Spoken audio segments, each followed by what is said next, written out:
Well, we're back at the Blue Heron Cheese Factory here in Tillamook again.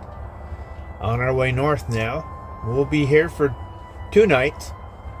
Um, Plan on doing some things around here. It's finally cleared up. The sun's out. The sky's blue. You can see the mountains all around us. And it's really a pleasant day. And hopefully this will continue for the next couple of days. We aren't going to really do anything because I'm expecting a nice day tomorrow like it is today, and then we're going to go do a couple things we have planned. So we're just going to enjoy laying around, staying here in this huge grass field with the girls, and just kick back and relax and enjoy this nice weather here. I'm going to go in and get my famous Reuben sandwich, as I always do when I'm here, and get the dogs a treat, pick up a bottle of wine, and some of their famous delicious dip and spreads. Oh, well, welcome back to Doggone RV'N. This is our second morning here, our last morning, and it's been a hell of a morning. I went in to get my brunch Reuben sandwich, and I was monitoring the dogs from the restaurant when I was eating, and I went in and left the curtains on the passenger side up so the dogs could look out and see what was going on. Well, that turned out to be a big mistake, because as I monitored them on my cell phone while I was enjoying my sandwich, there was people going back and forth with dogs, and my dogs saw their dogs and got all excited. They wanted to get out there and play with them. They were barking at them, and Spirit got so excited she literally destroyed the two lower screens on the back window here on the passenger side. Tore right through the screens, grabbed the frame, tried to pull the frame out, got him halfway out and bent. Then Ember went up to the sliding door window, which has two mesh screen inserts, and destroyed one of those herself, trying to get out to the dogs. And then they chewed up my bookmark travel map guide that I had in the back pouch of the passenger seat. Literally, when I hurried out here to see what was left, it was a disaster zone. Chewed up travel mags, screen bits all over the floor, the screen frames pulled out, twisted, if not laying on the floor with big gaping ripped out holes in the screen. It was a disaster. So I put the girls on their long leads and kicked them out the door and closed the door, and commenced to clean up. I guess as my headache starts to go away, the only good thing about this is that they did it to the passenger side and not the driver's side, because the passenger side is where I sleep at an angle here with my head up there, and for a long time I've had to climb out and look above the screen section in the lower half of the window, because it makes it difficult to look out through the screen and see what's going on outside. And I'd have to get way up on my elbows and look over that to see the larger window where it's clear, to see what's going on out there. And well, now I don't. I can just kind of pretty much raise my head up and look out the lower half of the window now that doesn't have the mesh net covering it, and making it difficult to look through. So I guess, you got to look for the silver lining in everything in life. Otherwise, life can be just one headache after another. So anyway, I woke up this morning, We were expecting nice weather like yesterday was. Beautiful, clear, sunny, just a fantastic day. And we wake up to heavy marine clouds. Now, we're in one of the several valleys that runs north to south here in Oregon, and it just traps these marine clouds in here and holds them, especially during the spring when it doesn't get warm enough to burn them off quickly. So, having lived on the Washington coast off and on for several years, I was used to it. I knew that at this time of the season, with the sun not being able to get hot enough to burn them off, they can last until damn near evening. So that killed my enthusiasm for doing anything today, because we got enough bad weather to do things in. And being retired, I don't feel like doing crap in bad weather when I can wait till good weather. And that's what we're going to do. We're going to be down this way again another 2 months, and by then the weather will be more trustworthy, shall I say, and we'll do it then. So anyway, yeah, we're just going to spend the day moseying around, taking the dogs on walks in this huge field, maybe meeting other dogs, and taking naps and just cleaning up this mess. And tomorrow we go to our last rendezvous, a totally different harvest host, and after that it'll be home. Well, good morning. It's 6:30 or so this morning. The bad weather has socked in even worse. It's been raining.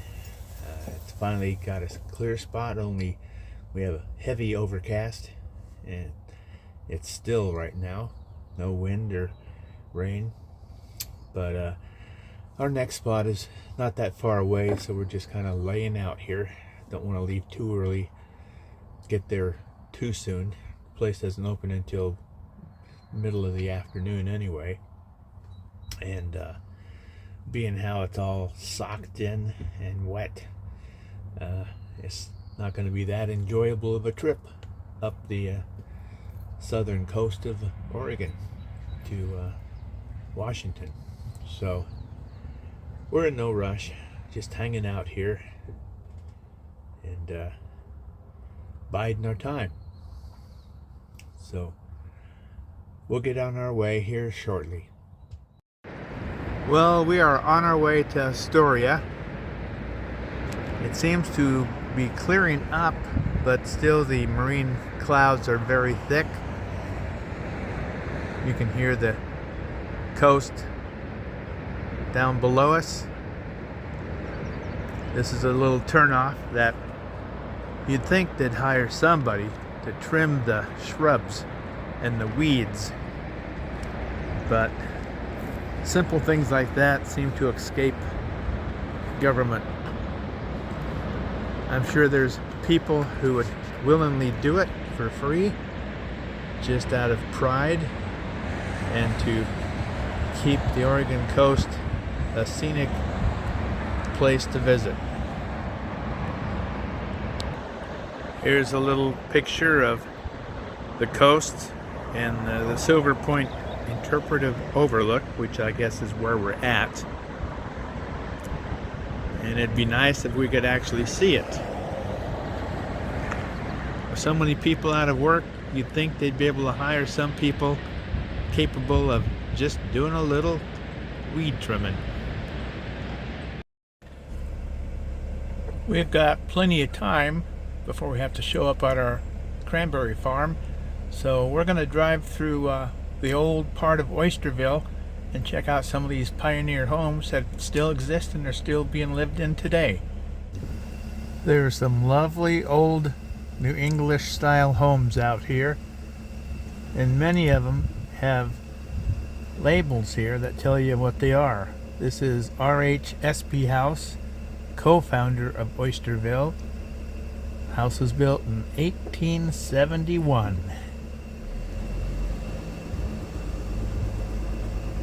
You can see the Oyster Bay out there. And this house was built in 2004, so that's quite new.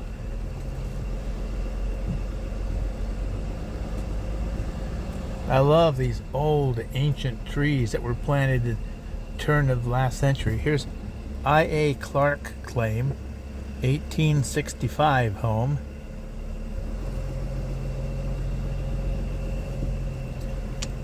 Still the old barn standing. I love going through these old pioneer towns. It's so much history.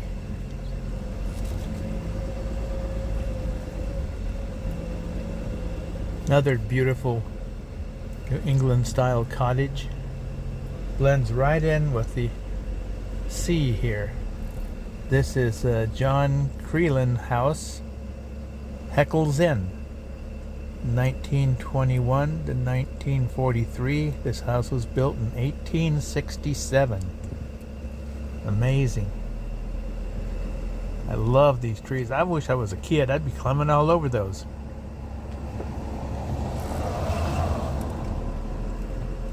Those are fantastic. I could see building a tree house up there.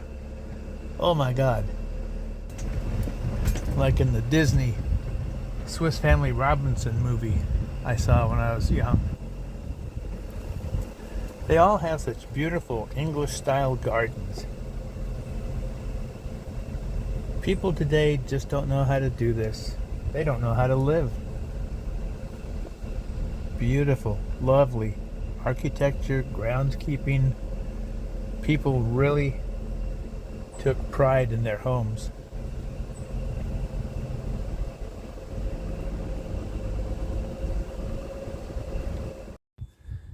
This is an old cannon that the community was able to get to help celebrate Oysterville's, I think I say it, Oysterville Sesquicentennial. That's a big word to trip over. They had that in 2004. And down this street is the old Oysterville Schoolhouse.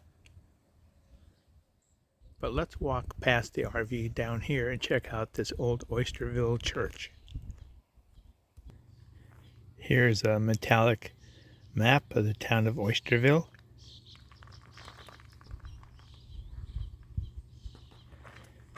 And we have a plaque here that says Oysterville, under the provisions of the National Historic Preservation Act of October 16, 1966, this property possesses exceptional value in commemorating or illustrating our American history. Rightly so. We should save more than we destroy in this country of our history. Here is the interior of the old Oysterville church, still used today.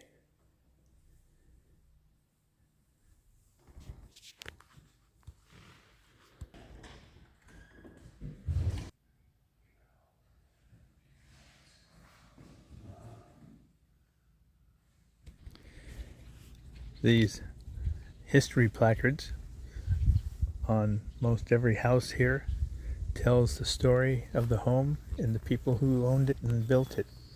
Let me move in here and see if you can read that. Yeah, these homes are beautiful. Here's another placard of another home here with the history of the man who lived here and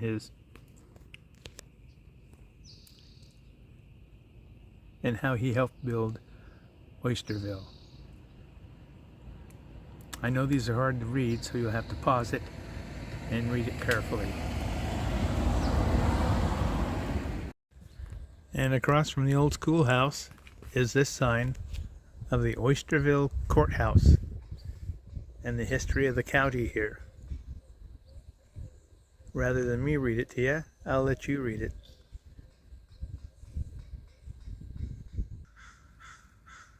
Here's the history of the Oysterville Schoolhouse.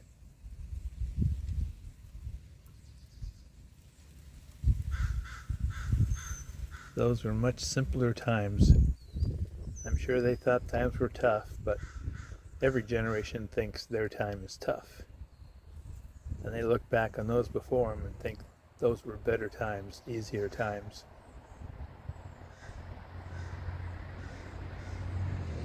Well, the door is locked. The schoolhouse is closed.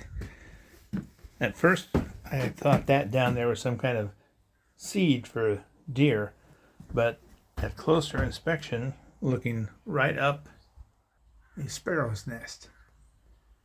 Looks like it's got some chicks. So, here's the inside of the old schoolhouse. One room schoolhouse. And out there is Willapa Bay.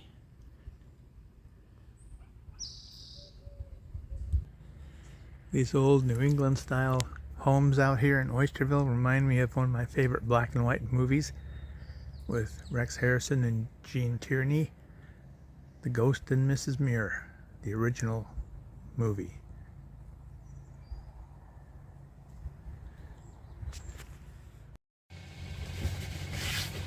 Well, when I got back to the RV, I noticed the side window here is opened out. And that's the one they ripped the screens out of. I think these dogs are getting to be too damn smart for their own good. Somehow they figured out using their paw how to crank it and push that wheel such that it opened up the window about that far. So, oh my God, I better start training them before they get smarter than me.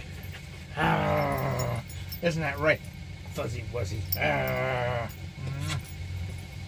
So, okay, I'm going to let you guys out so you can run around on the leash, do your duty, I'll pick it up, and then we'll go explore some more, okay? I'm sorry I can't let you out around here. There's no dog park or anything like that. And you'd be down in the muck up to your chest in goop. So, okay, you want to go outside? Huh? You want to go outside? Oh, I know you guys do. Okay, I'm going to give them a break, and then we'll get back on the trail. Hold on. Well, I've driven through Oysterville here, the town of Oysterville, a couple times, and following the map, and I think I showed you the best part, which is on Territorial Road, where most of the homes still residing there are built in the 1800s. So I think that's it.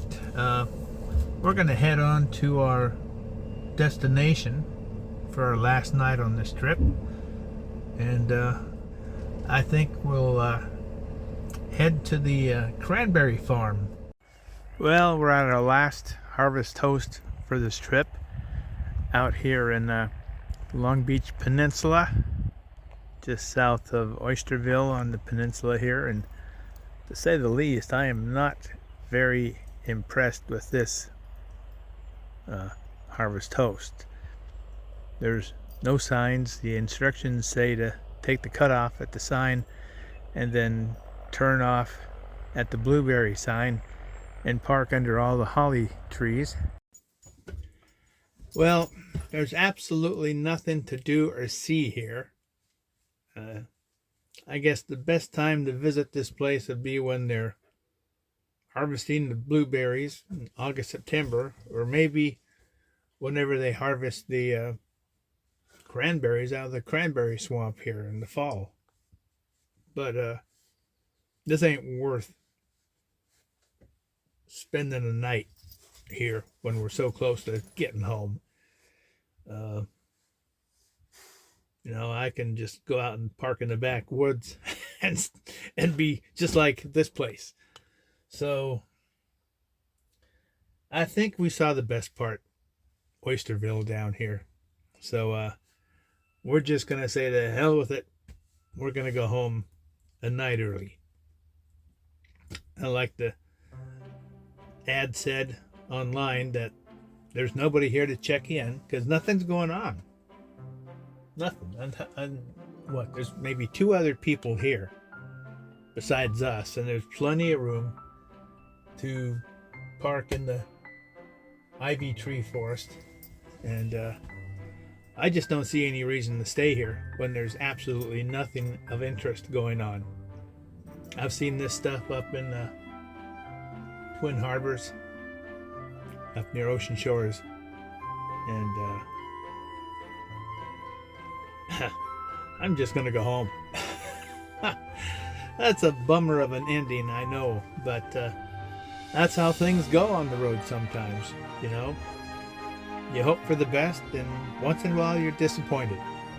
Maybe you're out of sync with the seasons when you made your plans to see some places. Maybe it's just like they're not busy, so there ain't a darn thing here to see or do. So anyway, we're heading home. As the dogs and I always say here on this channel, we wish you happy trails and woof woof. Catch you later.